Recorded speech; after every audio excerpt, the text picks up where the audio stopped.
చిన్న ప్రార్థన చేసుకుందాం. జీవమైన దేవ, మీరు వాక్యమై ఉన్నారు, వాక్యము మీదై ఉన్నది ప్రభా. మీరు చెప్పితే కానీ మాకు ఆ వాక్యము అర్థం కాదు ప్రభా. మీరు మా మధ్యన ఉండి మీ వాక్యాన్ని మాకు బోధపరిచి దాని ప్రకారంగా మేము ప్రవర్తించే వారంగా ఉండునట్లుగా కృపను అనుగ్రహించమని ఈ మా విన్నపములు క్రీస్తు పేరిట అడిగి వేడుకొని ప్రార్థిస్తుంటున్నాను తండ్రి. ఆమేన్. ఈ అవకాశము నాకు ఇచ్చిన దేవుడికి మొదటిగా, తర్వాత పాస్టర్ జఫన్యా పీటర్ గారికి, పాస్టర్ నిఖిల్ ఆనంద్ గారికి, పాస్టర్ విజయ్ కుమార్ గారికి నా వందనాలు తెలియజేస్తాను. అదేవిధంగా వచ్చిన మీ అందరికి కూడాను నా వందనాలు. ఈరోజు మనకు ఇవ్వబడినటువంటి అంశము అనాయింటింగ్, అభిషేకము, అనాయింట్మెంట్, అనాయింటింగ్. ఈ మాటలన్నీ కూడా మనము తరచూ వింటూనే ఉంటాం. ట్రాన్సిట్ వర్బ్ కింద అనాయింటింగ్ అని, అనాయింట్మెంట్ అని అంటారు. అనాయింటింగ్ అంటే వర్బ్ కింద వాడుతున్నట్లు. అయితే ఈ అనాయింటింగ్ అనేటువంటిది, అభిషేకము అనేటువంటిది పాత నిబంధనలో చూస్తే మిషియాక్ అనేటువంటి పదం మనకందరికీ తెలిసిందే. దాంట్లో నుంచే మెస్సియా అనేటువంటి ఒక పదం వచ్చినట్లుగా చూస్తుంటున్నాం. అదేవిధంగా దానిని గ్రీకులో తర్జుమా చేసినప్పుడు, న్యూ టెస్ట్మెంట్లోకి వచ్చినప్పుడు క్రియోస్ అనేటువంటి, దాని నుంచే క్రిస్టోస్, క్రీస్తు లేకపోతే క్రైస్ట్ అనేటువంటి మాట వచ్చినట్లుగా మనం చూస్తుంటున్నాం. అయితే ఈరోజు వాక్యాన్ని మనము ధ్యానించడానికి ముందు చిన్నగా ఉపోద్ఘాతంగా కొన్ని విషయాలు చెప్పాలనుకుంటూ ఉన్నాను. మనము పాత నిబంధన పాఠంలో చదివినట్లుగా అక్కడ ఒక వాక్యము 126వ కీర్తనలో, సియోనుకు తిరిగి వచ్చిన వారిని యెహోవా చెరలో నుండి రప్పించినప్పుడు మనము కలకంటి వారి వలెనుంటిమి, మన నోటి నుండా నవ్వుండెను. సియోనుకు తిరిగి రప్పించిన వారిని యెహోవా చెరలో నుండి రప్పించినప్పుడు అని. దీనికి సూపర్ స్క్రిప్ట్ కింద యాత్ర కీర్తన అనేటువంటి మాట మనం చూస్తాం. ఈ యాత్ర కీర్తన అనేటువంటిది యాక్చువల్గా దాన్ని మావో తెహ్లీం అనే మాట వాడతారు. తెహ్లీం అంటే కీర్తనలు. తెహ్లీం అనే మాటకు సాంగ్స్ ఆఫ్ ప్రైజ్ అనేటువంటి అర్థం. అయితే ఈ సాంగ్స్ ఆఫ్ ప్రైజ్ అనేటువంటిది మిజ్మోర్ అనేటువంటి ఇంకొక హీబ్రూ పదం ఉన్నది. మిజ్మోర్ అని అంటారు. మిజ్మోర్ అనేది ఇంగ్లీష్లో ట్రాన్స్లేట్ చేసినప్పుడు మెలడీ ఆఫ్ ప్రైజెస్ అనేటువంటి మాట వాడినారు. యాక్చువల్గా సంగీత వాయిద్యాలతో పాడేటువంటిది లేక స్తుతించేటువంటిది, ప్రైజ్, స్తుతించేటువంటి వాటిని సామ్స్ అని అన్నారు. సఫేర్ తెహ్లీం అనేటువంటి మాట పాత నిబంధన గ్రంథంలో తనఖాలో ఉంటుంది. అంటే కీర్తనల గ్రంథము అని అర్థం. దీనికి గ్రీకు పదం వచ్చేటప్పటికి సామోస్ అనేటువంటి మాట వాడినారు. దీనికి మూలము సాలో అనేటువంటిది. సాలో అంటే ప్లకింగ్, లేకపోతే మనకు ప్లెక్ట్రాన్ అని అంటారు. ఈ గిటార్ వాయించేటప్పుడు ప్లెక్ట్రాన్ ఒక ప్లాస్టిక్ ఇది ఉంటుంది, దాంతో వాయిస్తాం కదా, దాన్ని ప్లక్ అని అంటాం. అంటే ప్లేయింగ్ ది మ్యూజికల్ ఇన్స్ట్రుమెంట్స్ అని అర్థం. సో ఈ కీర్తనలు అనేటువంటివి పాడినప్పుడు ప్రధానంగా యూదులు రెండు స్ట్రింగ్ ఇన్స్ట్రుమెంట్స్ని వాడినట్లుగా మనం చూస్తుంటాం. ఒకటి కిన్నెర, 10 తంతులు కలిగినటువంటిది, అది ప్లక్. దాన్ని వాయించేటప్పుడు ఒక టూల్ని వాడతారు. రెండవది వచ్చేసి హార్ప్ అన్నారు. స్వరమండలం అని తెలుగులో తర్జుమా చేశారు దాన్ని. ఇది మన చేత్తో మీటేటువంటి 12 తంతులు కలిగినటువంటివి. ఈ తంతులు 3 నుంచి 12 వరకు ఉండేటువంటి ఇది ఉన్నది.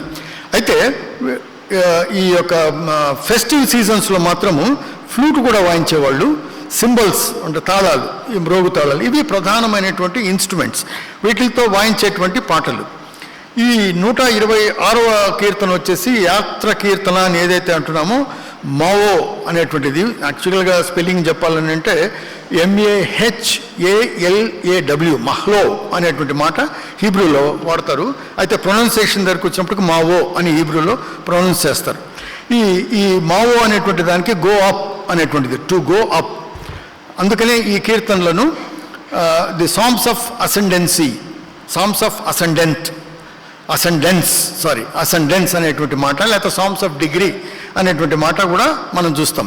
అయితే ఇది పోస్ట్ ఎగ్జైల్ అంటే చెర అయిపోయిన తర్వాత యూదులు తిరిగి వచ్చేటువంటి కాలంలో వ్రాయబడినటువంటి సామ్స్ కింద చూస్తాం. ఈ యాత్ర కీర్తనలు 120 నుంచి 134 వరకు ఉన్నాయి. ఆల్మోస్ట్ 100 నుంచి లాస్ట్ 150 వరకు ఉండే ఈ 50 సామ్స్లో కూడా చాలా మటుకు అవి పోస్ట్ ఎగ్జైలిక్ సామ్స్. ఈ పర్టికులర్ సామ్ మాత్రము రాసినప్పుడు జకరియా, హగై వీళ్ళ కాలంలో ఇది రాయబడినటువంటి మాట. వీళ్ళు చెదిరిపోయినటువంటి యూదులు ఈ మొదటి వచనం ప్రకారంగా సియోనుకు తిరిగి వచ్చేటప్పుడు ఆ కొండ ఎక్కుతూ వాళ్ళు పాడేటువంటి పాట ఈ పాట. అంచేత దాన్ని యాత్ర కీర్తన అని తెలుగులో తర్జుమా చేయడం చూస్తూ ఉన్నాం. అయితే ఈ యాత్ర కీర్తనకు ముందర ఉన్నటువంటి ఒక నేపథ్యాన్ని చూస్తే 2 కనబడతాయి. ఒకటి వచ్చేసి మనకేం కనబడతా ఉంది అని అంటే, ఈ యూదులు అనేటువంటి వాళ్ళు బబులోను రాజు చెర తీసుకొని, మీకు అందరికీ తెలిసినటువంటి చరిత్రే, 606లో నెబుకద్నెజర్ రాజు 606 నుంచి 598 వరకు 3 సక్సెసివ్ ఈవెంట్స్లో వాళ్ళను తీసుకొని వెళ్ళి అక్కడ చెరగా పెట్టి ఉండడం చేస్తుంది. ఆ చెరలో ఉన్నటువంటి వాళ్ళల్లో ప్రధానంగా మనకు కనబడేది దానియేలు, షద్రక్, మెషక్, అబేద్నెగోలు అనేటువంటి వాళ్ళు. ఆ కథ అంతా మనకు తెలుసు. అయితే ఈ దానియేలు అనేటువంటి జ్ఞాని, వీళ్ళు ఈ బబులోనియులు స్టార్ట్ చేసిన ఒక ఇన్స్టిట్యూషన్ వచ్చేసి కౌన్సిల్ ఆఫ్ వైజ్ మెన్ అని అంటారు. మ్యాజై అని మనకు 3 జ్ఞానులు అనే మాటను మ్యాజై అంటాం కదా. ఆ మ్యాజై అనేటువంటి ఇన్స్టిట్యూషన్ స్టార్ట్ చేసినటువంటి వాళ్ళు బబులోనియులు. దాని తర్వాత మాదీయులు, పారసీకులు లేకపోతే పర్షియన్స్, వీళ్ళు కూడా దాన్ని కంటిన్యూ చేయడం అనేటువంటిది మనం చూస్తూ ఉన్నాం. ఈ దానియేలు అనేటువంటి జ్ఞాని 4 రాజుల క్రింద, అంటే నెబుకద్నెజరు, ఎవిల్మెరోదకు ఆయన కొడుకు, తర్వాత ఆయన కొడుకు బెల్షజరు, తర్వాత మాదీయ రాజు అయిన దర్యావేషు అని రాస్తారు తెలుగులో. ఈ రాజుల కాలంలో ఆయన ఒక ప్రధానమైనటువంటి అధికారిగా ఉన్నాడు. ఆ యొక్క పోస్ట్ను వచ్చేసి క్షాత్రప్ అని అంటారు. అంటే ఈ క్షేత్ర పరిపాలకులు అని అర్థం. ఈ క్షేత్రం అంటే 187 సంస్థానాలను 9 ప్రావిన్సెస్ కింద డివైడ్ చేసి అందులో 3వ ప్రావిన్స్కి దానియేలుని అధికారిగా అందుకని 3వ అధిపతిగా అనేటువంటి మాట దానియేలు గ్రంథంలో కనబడతా ఉంటుంది. ఈ దానియేలు కోరేషు రాజు అనేటువంటి రాజు వచ్చినప్పుడు, అంటే పారసీకుల రాజు వచ్చినప్పటికీ 90 ఏళ్ల వాడు.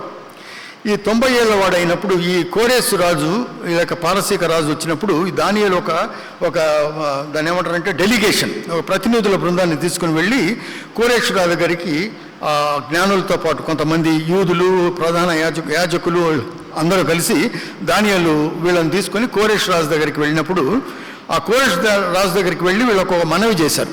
ఏమని మనవి చేశారంటే, రాజా, నీవు పుట్టక పూర్వమే మా యొక్క గ్రంథంలో నీ పేరు లిఖించబడి ఉన్నది.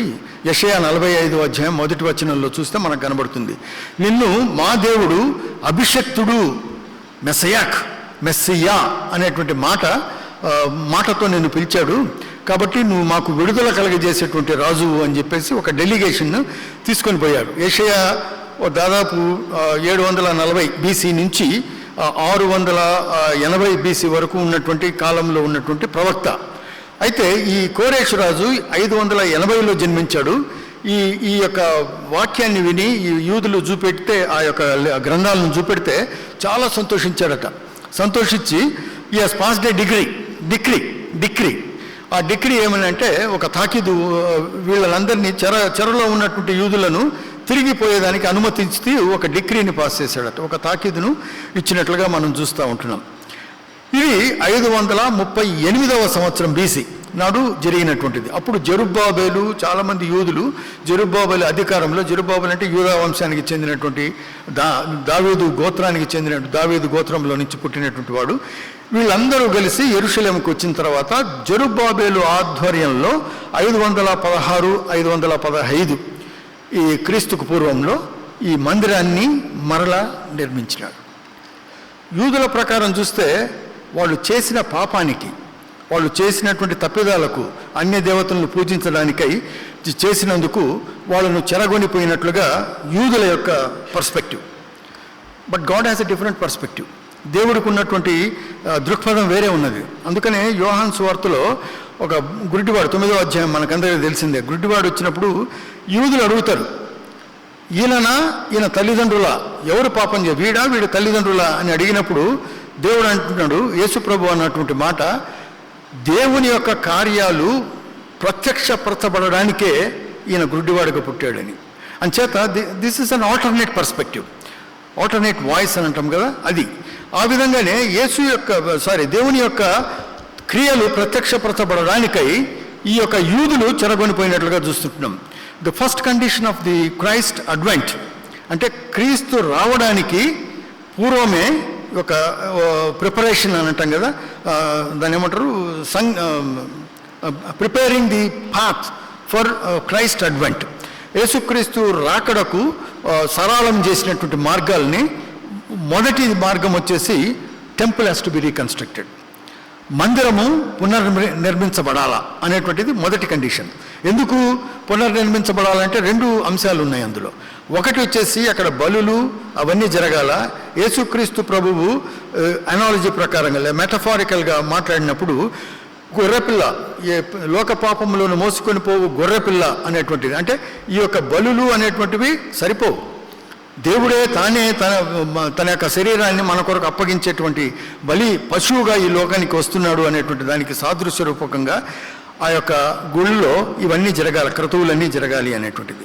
రెండవది జీనియాలజీస్ అని అంటాం, వంశావళులు. ఈ వంశావళులను ఈ టెంపుల్లో వాళ్ళు రాసి పెట్టేవాళ్ళు. వాటిని ఏమంటారు, గ్రంథపు చుట్టలు, స్క్రోల్స్. ఈ స్క్రోల్స్లో వీటిని రాసేసి వాటిని పదిలపరిచేవాళ్ళు. అంచేత ప్రతి గోత్రానికి సంబంధించి ఆ యొక్క వివరాలు వాళ్ళకి అక్కడ ఉన్నాయి. యేసుక్రీస్తు ప్రభు యొక్క గోత్రం వంశావళి మత్తయి 1వ అధ్యాయంలో, లూకాసు వార్త 2వ అధ్యాయంలో మనం కనబడతా ఉన్నది. ఆదికాండం 1వ అధ్యాయంలో కనబడేటువంటిది లీగల్ ఇన్హెరిటెన్స్ అంటాం. లీగల్ ఇన్హెరిటెన్స్ అంటే యోసేపు నుంచి వచ్చినటువంటి వారసత్వాన్ని, యూదా గోత్రపు వారసత్వాన్ని ప్రకటించేటువంటిది. రెండవది ఈ లూకాసు వార్తలో చెప్పబడినది బయోలాజికల్ ఇన్హెరిటెన్స్. అది మరియమ్మ యొక్క వంశావళిలో చూస్తూ ఉంటున్నాం.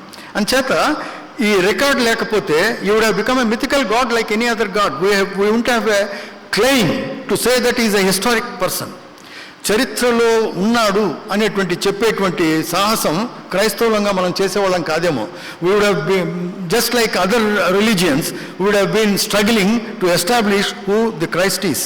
కానీ దేవుడు ఆ పని చేయలే. అంచేత ఈ యొక్క ఆలయాన్ని నిర్మించినప్పుడు దానిలో గ్రంథపు చుట్టలను కూడా ఇవన్నీ కూడా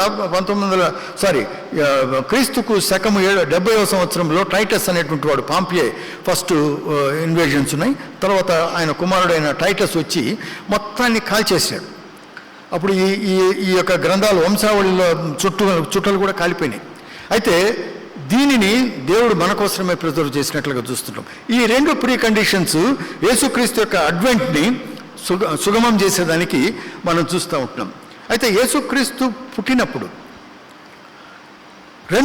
ఆ రోజు రాత్రి 2 సంభవాలు జరిగాయి. ఒకటి వచ్చేసి మన గొల్లలకు బెత్లెహేంలో ఉన్నారు. బెత్లెహేంలో పశువుల కాపరులుగా ఉన్నారు, లేకపోతే గొర్రెల కాపరులుగా ఉంటున్నారు. ఈ బెత్లెహేం అనేటువంటిది దావీదు యొక్క పురము. అక్కడే పుట్టాడు. ఆయన యొక్క ఫ్యామిలీ యొక్క విలేజ్ అది. అక్కడ చాలా మటుకు పశువుల కాపరుల గ్రామం అది. పశువుల కాపరులు ఉండేటువంటి గ్రామం.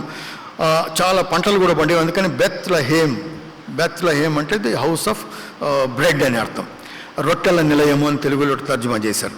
ఈ రొట్టెల నిలయంలో అక్కడ ఒక మిగ్దోల్ ఎదర్ అని అంటారు. అంటే ఒక పెద్ద టవర్, ఒక పెద్ద రాళ్లతో కట్టబడినటువంటి ఒక పెద్ద టవర్ ఉండేది. అది వాచ్ టవర్. దానినే మీకా ప్రవక్త ఏమంటున్నాడంటే 4:8లో మందల గోపురము అనేటువంటి మాట మాట్లాడతాడు.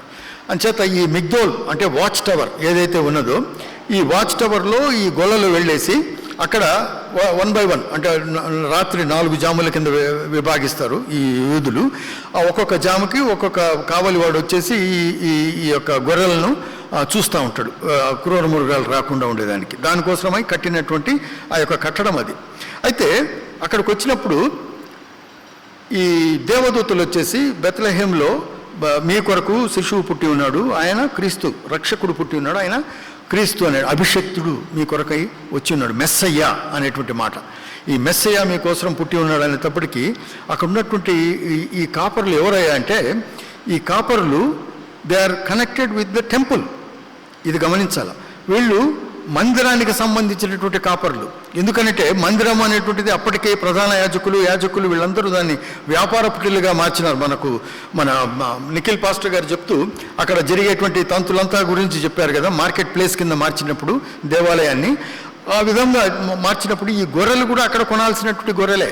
కాబట్టి ఈ గొర్రెలను పెంపకాన్ని ఈ బెత్లెహేమ్ రూరల్ ఎస్టేట్స్లో చెప్పేది ఏమిటంటే, Bethlehem is the best sheep producing place అని, అంటే శ్రేష్టమైనటువంటి గొర్రెలు అక్కడ దొరుకుతాయని చెప్పేసి. అంచేత ఈ గొర్రెలను అక్కడ మేపేదానికి కాపరులను నియమించి వాళ్ళు చేసేవాళ్ళు. ఎప్పుడైతే ఈ యొక్క దేవుని యొక్క వాక్యము ప్రకటించబడిందో ఈ దేవదూతల ద్వారా మెస్సయ్య పుట్టాడని, వీళ్ళు పరిగెత్తుకుంటూ వెళ్ళి మందిరంలో దాన్ని ప్రకటించారు. వారు వెళ్ళి ప్రచురించిరి అని ఉంది, బెత్లెహేమ్లో అని మాట లేదు అక్కడ. So they went to far off places, even to the temple and informed. వాళ్ళకి ఏమని చెప్తున్నారంటే, అక్కడ ఉన్నటువంటి మందిరంలో ఉన్న యాజకులకు సేవకులకు వీళ్ళందరికీ చెప్పారు, మేము మెస్సయ్యను చూసాము. మెస్సయ్య అనేటువంటి వాడు బెత్లెహేమ్లో ఆశ్చర్యపోయారు కానీ అంగీకరించలే. అందుకనే యోహాను సువార్త 1వ అధ్యాయం 11వ వచనంలో ఆయన తన స్వకీయుల యుద్ధకు వచ్చిన కానీ వారు ఆయనను అంగీకరించలేదు అనే మాట చూస్తుంటున్నాం. స్వకీయుల యుద్ధకు, ఎవరినైతే స్వాస్థ్యంగా దేవుడు ఎంచుకున్నాడో, ఈ లేవీయులు నా స్వాస్థ్యము అని పాత నిబంధనలు మనం చూస్తుంటాం. వీరికి ఇంకా ఎటువంటి స్వాస్థ్యాలు మీరు ఇవ్వాల్సిన పని లేదు, వీరు నా స్వాస్థ్యము. ఈ స్వాస్థ్యమైనటువంటి ప్రజలే ఆయనను అంగీకరించలేదు. రెండవ సంభవం ఏమిటంటే, అన్యులైనటువంటి జ్ఞానులు అదే రోజు రాత్రి ఒక నక్షత్రాన్ని, Bethlehem, the star of Bethlehem అని అంటారు. దానినే బిలాము ప్రవక్త ప్రవచిస్తూ ది స్టార్ ఆఫ్ జూడా అనేటువంటి మాట రాస్తాడు. ఈ స్టార్ ఆఫ్ బెత్లెహేమ్ ఉదయించినప్పుడు అన్యులైనటువంటి వీళ్ళు తూర్పు దేశపు జ్ఞానులు, అంటే బబులోను ప్రాంతంలో ఉన్న మిడిల్ ఈస్ట్లో ఉన్నటువంటి వాళ్ళు దాన్ని చూసి దాన్ని కనుగొని ప్రయాణం చేసుకుంటూ వచ్చేటప్పటికి మోర్ దెన్ 1.5 years అయిందనుకోండి. అయితే మొదట వారు వచ్చి దేవుణ్ణి చూసి అక్కడ సాంబ్రాణిని, బంగారుని, బోళాన్ని వీటిని అర్పించినట్లుగా చూస్తాం. They have accepted Christ. It is not his own people but the outsiders. అన్యులు యేసుక్రీస్తు ప్రభును క్రీస్తుగా స్వీకరించినట్లుగా మనం చూస్తూ ఉంటున్నాం. అంచేత ఈ రెండు, అంటే మ్యాగై ట్రెడిషన్ అనేటువంటిది, ఇది ఎప్పుడు స్టార్ట్ అయింది? బబులోను చెరలో స్టార్ట్ అయినటువంటి ఈ మ్యాగై ట్రెడిషన్ అనేటువంటిది, మ్యాజై ట్రెడిషన్, మ్యాజై ఎట్లనే వాడచ్చు, గ్రీక్ పదము. ఈ ట్రెడిషన్లో నుంచి దేవుడు వీళ్ళను వాడుకున్నాడు, అన్యులకు ప్రజలకు తెలియజేయడానికి దీనిని వాడుకున్నాడు. ఈ సువార్తలో మనం చూస్తున్నాం. అంచేత ఈ రెండు అంశాలను గుర్తుపెట్టుకొని మనం కొద్దిగా ఈ యొక్క వాక్యాన్ని ధ్యానిస్తాం. కొత్త నిబంధన దగ్గరికి వస్తే, ఈ కొత్త నిబంధనలో మనకు కనబడేటువంటిది మీకు అందరికీ తెలిసినటువంటిది, నేను ఎక్కువగా వివరించాల్సిన అవసరం ఉండకపోవచ్చు. ఇక్కడ ఒక స్త్రీ, ఆ స్త్రీ పేరు ఇక్కడ వ్రాయబడి ఉన్నది, మరియా అని. మార్కు సువార్త, మత్తయి సువార్త, లూకా సువార్తలలో బేతనియా గ్రామంలో జరిగినటువంటి ఆ యొక్క సంభవాన్ని మనం చూస్తున్నాం. లూకా సువార్తలో మాత్రము it's a different kind of context. అక్కడ సీమోను, పరిసయ్యుడైనటువంటి సీమోను ఇంట్లో జరుగుతూ ఉంది. ఇక్కడైతే కుష్ఠరోగి అయినటువంటి సీమోను ఇంట్లో జరుగుతున్నటువంటిది. ఇది బేతనియాలో జరుగుతున్నది, అది యెరూషలేములో జరుగుతున్నది. కొంతమంది నాయను గ్రామంలో జరిగిందని అంటున్నారు, doesn't matter, but it's a different place. అయితే అక్కడ పాపాత్మురాలైనటువంటి స్త్రీ అనేటువంటి మాట వ్రాయబడింది. మిగిలిన 3 దీనిలో మేరీని గురించి రాసినప్పుడు పాపాత్మురాలైనటువంటి స్త్రీ అనే మాట రాయలేదు అక్కడ. ఇది గమనించాలి. ఎందుకు ఆ పాపాత్మురాలైన స్త్రీ సీమోను ఇంటికి వచ్చి, అక్కడ మీరు బాగా గమనిస్తే అక్కడ కనబడేటువంటిదని, విందుకు కూర్చున్నప్పుడు, when they started eating or for preparing for eat, then she came and anointed him with oil అనేటువంటిది. అంటే యేసుక్రీస్తు ప్రభు యొక్క కాళ్లను ఈ యొక్క అత్తరు అనేటువంటి దాంతో, అత్తరుతో పూసి అక్కడ దాన్ని కాళ్ళతో తల వెంట్రుకలను తుడిచినట్లుగా. యూదుల ఆచారం ప్రకారంగా when they sit for dining, especially పాస్కా కానీ ఈ డైనింగ్ అనేటువంటి చేసినప్పుడు వాళ్ళకు ఈ హార్ష్ షూ షేప్, అంటే గుర్రపు నాడ ఏ విధంగా షేప్ ఉంటుందో ఆ షేప్లో వాళ్ళ టేబుల్స్ ఉంటాయి. ఆ టేబుల్ వచ్చేసి 2 feet 2.5 feet అంటే చిన్న, దాన్ని ఈస్టర్న్ టేబుల్స్ అని అంటారు. Very famous in the eastern world to have such kind of, even now we find them in Turkey and other places. Asia Minor ప్రాంతాల్లో ఈ యొక్క స్టూల్స్ మనకు కనబడతాయి. చిన్న స్టూల్స్, అవి ఇట్లా టేబుల్ రూపంలో చేసి అమర్చి ఉంటారు. 1/3 of the table is covered by the cloth, the remaining is kept vacant. దానిపైన క్లాత్ ఏముండదు. అక్కడ వాళ్ళు ఈ తిండి పదార్థాలన్నీ అక్కడ పెడతారు. ఈ క్లాత్ పైన తీసుకొని వాళ్ళు చేస్తారు. కూర్చున్నప్పుడు ఎట్లా కూర్చుంటారంటే వాళ్ళు ఈ ఎడమ చేతిని ఇట్లా ఆనిచ్చి కింద మెత్తలు అంటాం కదా, ఏమంటారు వాటిని, సాఫ్ట్గా ఉండేటువంటి పరుపులు లాంటివి వేస్తారు. వాటి తర్వాత ఒక పిల్లో అనేటువంటిది ఆనుకోవడానికి. ఈ లెఫ్ట్ పైన ఇట్లా ఆనుకొని కాళ్ళు వెనక్కి ఇట్లా చాచి ఇట్లా కూర్చుంటారు. వాట్ వీ గెట్ ది పాస్కా లియోనార్డో డా విన్సీలో చూసేటువంటిది western image. That is not the image, that is not the correct image. అక్కడ టేబుల్ కనబడతా ఉంది, టేబుల్ పైన కూర్చున్నట్లు కనబడతా ఉంది. That's a western image of dining. Table manners is different. అయితే ఇక్కడికి వచ్చినప్పటికీ ఈ విధంగా కాళ్ళు వెనక్కి అయితే ఉంటాయి. అందుకనే పాపాత్మురాలైన స్త్రీ, లూకా సువార్తలో చెప్పబడినట్లుగా 7వ అధ్యాయంలో 36 నుంచి ఈ పాపాత్మురాలైన స్త్రీ వచ్చేసి ముందరికి రాలేదు, యేసుప్రభు దగ్గరికి వచ్చి చూడలే, యేసుప్రభు ముఖాన్ని కూడా చూడలేదు. వెనక నుంచే ఆ యొక్క పాదాలకు అత్తరును పూసి తల వెంట్రుకలతో తుడిచినట్లుగా మనం చూస్తుంటాం. This is the picture. ఈ యోహాను సువార్త దగ్గరికి వచ్చినప్పటికీ కంప్లీట్ అయిపోయింది. Dinner is over. మొదట వచనంలోనే రాసేస్తారు. అప్పుడు విందు జరిగాను, పాస్ట్ టెన్స్. విందు జరిగిపోయింది. జరిగిపోయిన తర్వాత జరిగిన సంభవం అంచేత they would have recline to some other place, they would have sat in some other place. ఇది దీనికి చరిత్ర చాలా ఉన్నది కానీ నేను ఎక్కువ దాని లోపలికి పోవడం లేదు. కానీ అక్కడ ఆ కూర్చున్నప్పుడు మరియా వచ్చేసి ఎదురుగా తలపైన పోసింది. తలపైన పోసి పాదముల పైన పోసి ఆయన్ను అభిషేకించినట్లుగా మనం చూస్తుంటున్నాం. ఈ తలపైన పోయడం అనేటువంటిది అభిషేకం, అభిషేకానికి గుర్తు. అయితే ఈ ఈ ఈ మాటలు వాడినప్పుడు ఇక్కడ న్యూ టెస్ట్మెంట్లో వాడినటువంటి మాటకు వచ్చేసి అలియోఫో అనేటువంటి మాట వాడినారు. అలియోఫో అనేటువంటి మాట వాడినారు.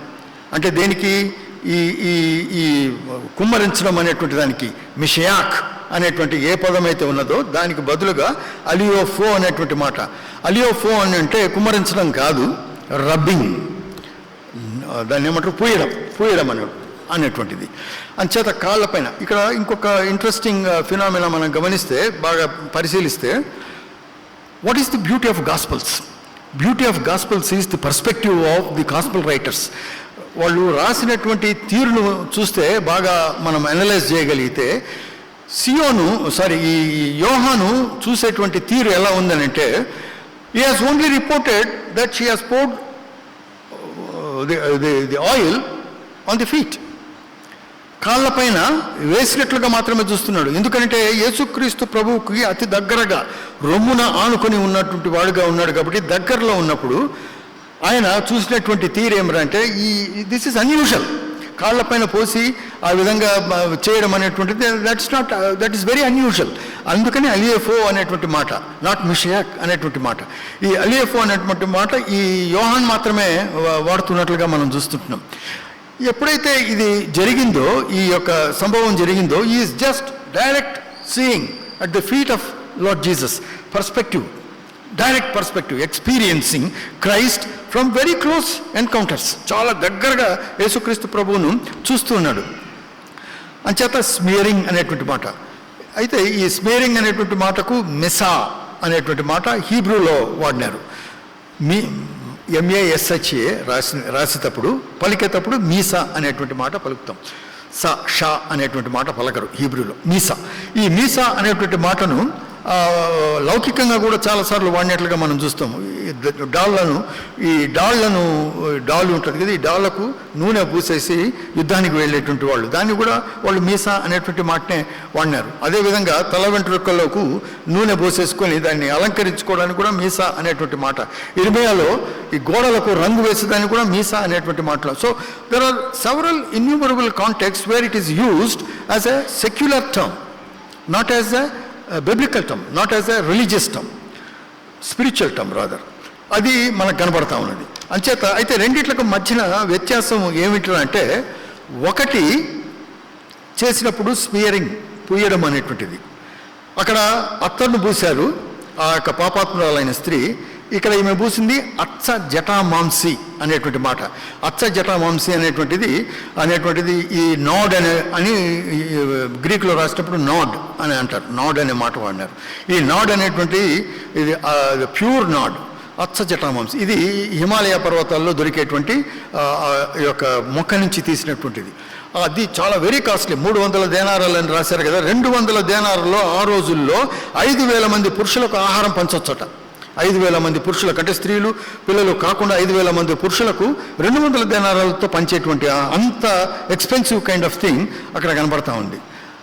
అయితే అప్పుడు అక్కడ జరిగిన కాన్వర్జేషన్ అంతా మనకి ఇప్పుడు అవసరం లేదు, కానీ జరిగినటువంటి విషయం ఏమిటంటే దేవునిని ఏ విధంగా ఆరాధిస్తున్నాము అనేటువంటిది. అభిషక్తుడిగా మనం ఆరాధిస్తుంటున్నామా, లేక కేవలము ఈ లోకానికి సంబంధించినటువంటి దేవుడిగా, లోకంలో మనకు ఏవో అవసరతలు ఉన్నాయి కదా, వాటిని తీర్చేటువంటి దేవుడిగా ఆలోచిస్తుంటున్నామా అనేటువంటిది. బిలీవర్స్ అప్లికేషన్ దగ్గరికి వస్తే ఇది ఏ విధంగా తయారు చేస్తారు అనేటువంటిది ఒక వివరణ ఉన్నది. ఆ వివరణలో ఇది మనకు నిర్గమకాండం 30వ అధ్యాయంలో కనబడతా ఉంటుంది. 3.5 లీటర్లు లేకపోతే 3 పావులను రాసిటారు. 3 వాటిని ఏమంటారు, వీసాలు. 3 వీసాల నూనె. ఏం నూనె అంటే దాన్ని ఏమంటారు అంటే మన ఆలివ్ ఆయిల్, స్వచ్ఛమైనటువంటి ఆలివ్ ఆయిల్. ఆలివ్ ఆయిల్లో 4 గ్రేడ్స్ ఉంటాయి. ఇది స్వచ్ఛమైన ఆలివ్ ఆయిల్. దానిని తీసుకొని దాంట్లో బోళము 250 గ్రాముల బోళము, 500 గ్రాముల సాంబ్రాణిని కలపాల. తర్వాత 250 గ్రాములు కదండి, తులాలని అన్నారు, 250 తులాల నిమ్మగడ్డి నూనె. ఇవి కలిపితే వీళ్ళు అభిషేకం చేసేటువంటి తైలం తయారవుతుంది. ఈ తైలము అది అతి పరిశుద్ధమైనటువంటి తైలంగా యూదులు భావించేటువంటి వాళ్ళు. ఇలాంటి తైలాన్ని అభిషేకించేవాళ్ళు. దీంట్లో మనం చూస్తే చేదు ఉన్నది, రుచి కూడా ఉన్నది. లేకపోతే దాన్ని ఏమంటారంటే సువాసన అనేటువంటిది ఉన్నది. క్రైస్తవుడికి కావాల్సినటువంటి ఈ 2 లక్షణాలు. క్రైస్తవులుగా మనం ఉంటే మనకు చాలా ఇబ్బందులు కలుగుతూ ఉంటాయి ఇన్ ఎవ్రీడే లైఫ్. బట్ అవంతా చేదుతో సమానం. ఏ విధంగా అయితే ఈ యొక్క సంభారంలో చేదు ఉన్నదో మన జీవితాల్లో కూడా ప్రతి ఒక్కటి మంచి జరగాలని లేదు. పాస్టర్ గారు ఎప్పుడు చెప్తూ ఉంటారు, is not a beneficiary God and we are not here to take only benefits, equally to take his sufferings. ఆయన యొక్క శ్రమలో కూడా పాలిభాగస్థులం మనకు కావాలి అనేటువంటిది. అంచేత ఈ యొక్క ప్రిపరేషన్ ఆఫ్ ది ఆయిల్ అనేటువంటిది క్రైస్తవ జీవితానికి సంబంధించినటువంటిది ఉంటుందిగా చూస్తుంటున్నాం. అయితే దీన్ని నువ్వు క్రైస్తవుడవైతే అభిషక్తుడవే. ఎందుకు? మన పేరే క్రైస్తవులు. క్రీస్తు అంటే అభిషక్తుడు. క్రీస్తుని ఎవరైతే ఫాలో అవుతున్నారో వాళ్ళంతా అభిషక్తులే. అంటే ఈడ క్రిస్టియన్ అనేటువంటి మాటలో 2 అర్థాలు ఉన్నాయి, 2 అంశాలు ఉన్నాయి. ఒకటి రక్షణకు సంబంధించినటువంటిది, పాప విమోచన, రక్షణ అనేటువంటిది 1 part. The other part is anointing, అభిషేకం అనేటువంటిది. ఒకటి act, it's an event that's finished. అభిషేకం అనేటువంటిది it's a process, it is a continuous process. అది ప్రతిరోజు మనము తీసుకోవాల్సినటువంటి, మన జీవితంలో అనుభవించాల్సింది, తర్వాత తీసుకోవాల్సిన చర్యలను గురించి చెప్పేది. ఈ 139వ కీర్తన అభిషక్తుని కీర్తన కింద చూడవచ్చు. అభిషక్తుని కీర్తన, the psalm of the anointed one. అక్కడ మనము చూస్తే అక్కడ జరిగేటువంటి 4 అంశాలు త్వరగా చెప్పి ముగిస్తాను. ఒకటి వచ్చేసరికి 1 నుంచి 12 వచనాలు, 139వ కీర్తనలో 1 నుంచి 12 వచనాలలో మనకు కనబడేది ఏంటంటే, నేను ఎక్కడికి వెళ్ళినా ప్రభువా నువ్వు నన్ను చూస్తున్నావు, అగాధంలో ఉన్నా నన్ను చూస్తున్నావు, పైనకి వెళ్ళినా నన్ను చూస్తున్నావు, నాకు దాగుచోటు అనేటువంటిది మరుగుచోటు అనేటువంటిది లేదు. So acknowledging the presence of God. The first thing that a Christian should do that in everyday life, he should acknowledge the presence of God. దేవుని ఎప్పుడూ కూడా గమనిస్తూ ఉండాలి. నిన్న పాస్టర్ గారు చెప్పినటువంటి దానికి సీక్వెల్గా చెప్పాలనంటే, యేసుక్రీస్తు మనస్సు కలిగి ఉండడమే అభిషేకం. మరొక రకంగా చెప్పాలంటే విధేయత ఇవన్నీ కలిగి యేసుక్రీస్తు యొక్క మనస్సును మనం కలిగి ఉంటే అభిషేక్తులమే, అభిషేకించబడినటువంటి వారమే. అంచేత యేసుక్రీస్తు శరీరధారి అయి ఉన్న ఈ లోకంలో ఉన్నప్పుడు ఆయన మహారోదనతోనూ యాచనలతోనూ ఎవ్రీడే యూజ్ టు ప్రే. ఎందుకు భయభక్తులు కలిగి ప్రార్థన చేసేవాడు అంటే ఎందుకు మరణం నుంచి విడిపించగలిగిన శక్తి కలిగిన దేవుడు అనేటువంటి నమ్మకంతో విశ్వాసంతో ప్రార్థించేటువంటి వాడట. So is to feel the presence of God in everyday life Christ. Same thing క్రిస్టియన్స్గా మనం కూడా చేయవలసిన మొదటి అంశం ఏమిటంటే we have to feel the presence of God. రెండవది వచ్చేసి acknowledgement the relationship with God. 13 నుంచి 18 వచనాలు చూస్తే, తల్లి గర్భములో నుంచే నువ్వు నన్ను ఎరిగి ఉన్నావు. దేవుడే మనతో సంబంధం ఏర్పరచుకో, మనం కాదు, దేవుడే సంబంధం ఏర్పరచుకో. అందుకనే ఆయనే ఈ లోకానికి దిగి వచ్చి పాపములు మన కొరకు ఆయన సిలువలో బలి అయినట్లుగా మనం చూస్తుంటున్నాం.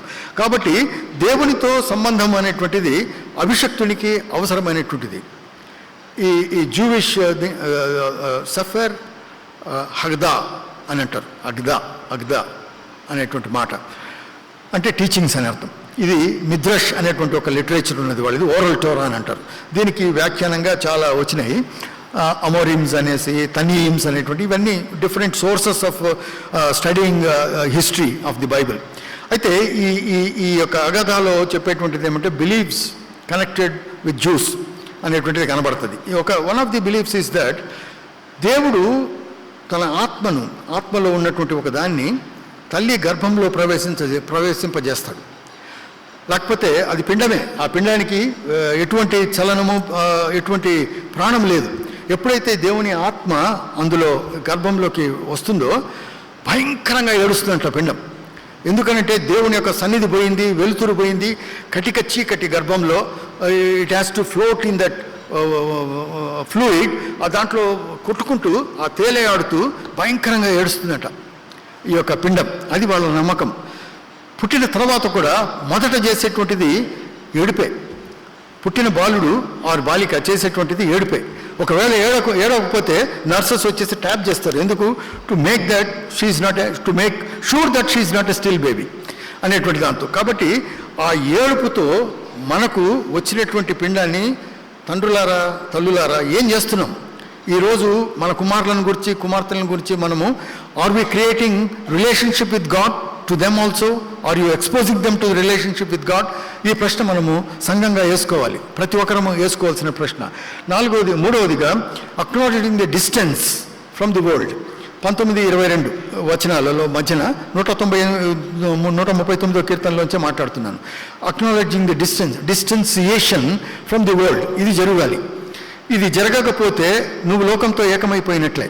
కాబట్టి లోకంలో ఉండాలి, కానీ లోకానికి ప్రత్యేక. ఇది ఉప్పు చేప సముద్రంలో ఉంటున్నది, ఉప్పులో ఉంటున్నది, కానీ దాని శరీరంలో ఉప్పు ఉండదు. మళ్ళీ మీరు వండుకున్నప్పుడు ఉప్పు వేయాల్సిందే కదా. కాబట్టి అలాంటి జీవితాన్ని సూచిస్తున్నటువంటిది. చివరిగా ఇంట్రాస్పెక్షన్ ఇన్ ఎవ్రీడే లైఫ్. ప్రతిరోజు మనం చేయవలసింది ఏమిటంటే దేవునితో మనం సరి అయినటువంటి, ప్రభువా నీకు ఆయాసకరమైన మార్గము నా యందు ఉన్నదేమో అని ఆ యొక్క కీర్తనకారుడు ఏ విధంగా ప్రతిరోజు ఇంట్రాస్పెక్షన్ చేస్తాడు. రిఫ్లెక్సివిటీ అని అంటాం. ఈ రిఫ్లెక్సివిటీ అనేటువంటిది క్రైస్తవుడుగా నువ్వు నేను చేయాల్సినటువంటి బాధ్యత. ఈ 4 అంశాల్లో మనం ఉన్నప్పుడు అభిషక్తులంగా ఉంటాం. Time has power and whatever it touches it becomes old. కాలం అనేటువంటిది దేనిని తాకినా అది పాతబడిపోతుంది. Anointed one has power. Whatever it touches it becomes new. ఎందుకు?